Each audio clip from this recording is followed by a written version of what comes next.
श्री गणेशाय नमः। श्री नवनाथ महाराज की जय।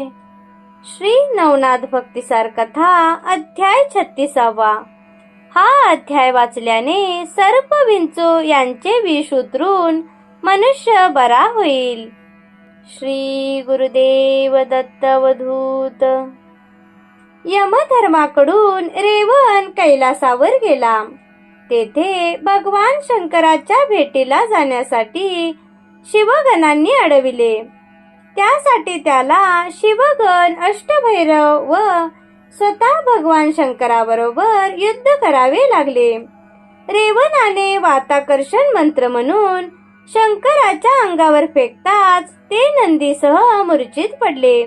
हे पाहून गंधर्वांनी भगवान विष्णूला हे वृत्त तातडीने जाऊन सांगितले। भगवान विष्णू त्वरेने आले। त्यांनी रेवणनाथाला कशासाठी हा विध्वंस आरंभला म्हणून विचारले। रेवण म्हणाला, सरस्वती ब्राह्मणाच्या 7ही पुत्राचे प्राण शंकराने हरण केले आहे। त्यामुळे तो ब्राह्मण व त्याची पत्नी दुःखी झाली आहेत।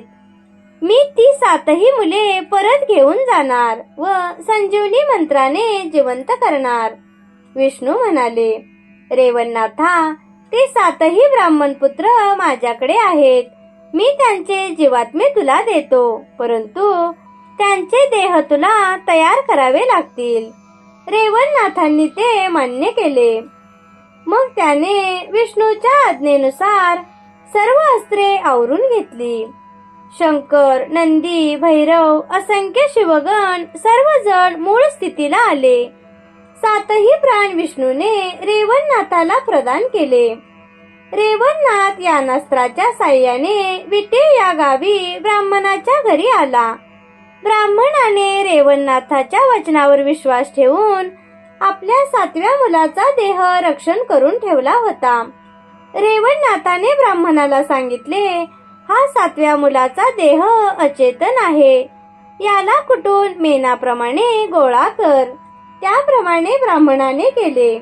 रेवणनाथाने त्या गोळ्याचे 7 भाग तयार करून 7 पुतळे तयार केले व त्यांच्यावर संजीवनी मंत्राचा प्रयोग करून ब्राह्मणाची 7 बाळे जिवंत केली। हा चमत्कार पाहून ब्राह्मण व त्याची पत्नी आनंदित झाली। त्या 7ही बाळाचे 12व्या दिवशी बारसे करून सारंगीनाथ, निजानंद, दीनानाथ, नवनाथ, यदुनाथ, निरंजनाथ, गहिनीनाथ अशी नावे रेवणनाथाने ठेवली।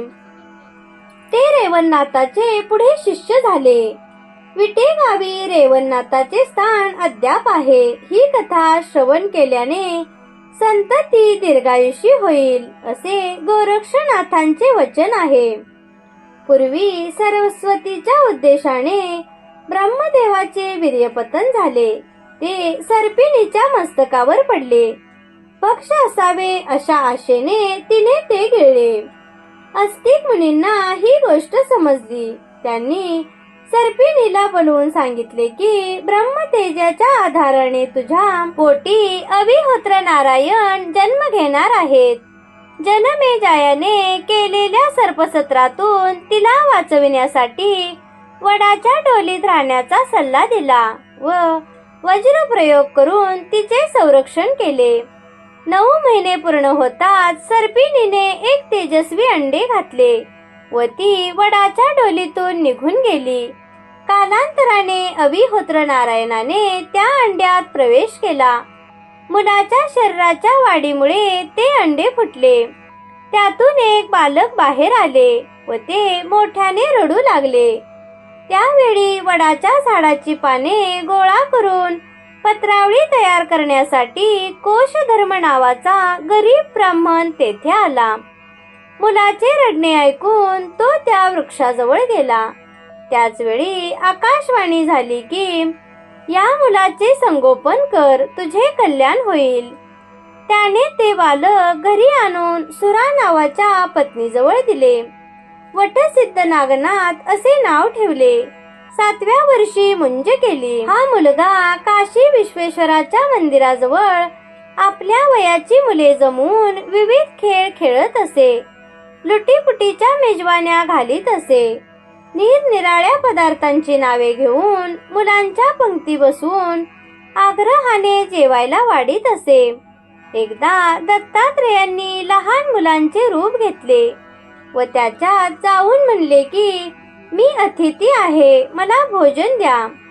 इतर मुलांनी त्यांना हुसकावून लावण्याचा प्रयत्न केला, परंतु नागनाथाने त्या अतिथीला सन्मानाने बसविले व त्याची पूजा केली.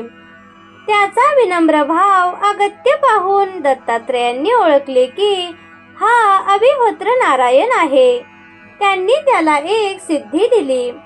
तुला जो पदार्थ हवा असेल तो इच्छेने निर्माण होईल. खोटे खोटे भोजन देण्याऐवजी तू आपल्या इच्छेने खरोखर भोजने देशील असे सांगितले. तू स्वतः सिद्धीचे अन्न खाऊ नको अशी सूचना केली. नागनाथ आता रोज मुलांना खरे खरे भोजन देई. मुले घरी जेवेनात हे पाहून आई वडिलांनी चौकशी केली तेव्हा त्यांना खरा प्रकार कळला. हे वृत्त नागनाथाचा पिता कोशधर्मालाही कळला. सर्वांनी प्रत्यक्ष बघून खात्री करून घेतली.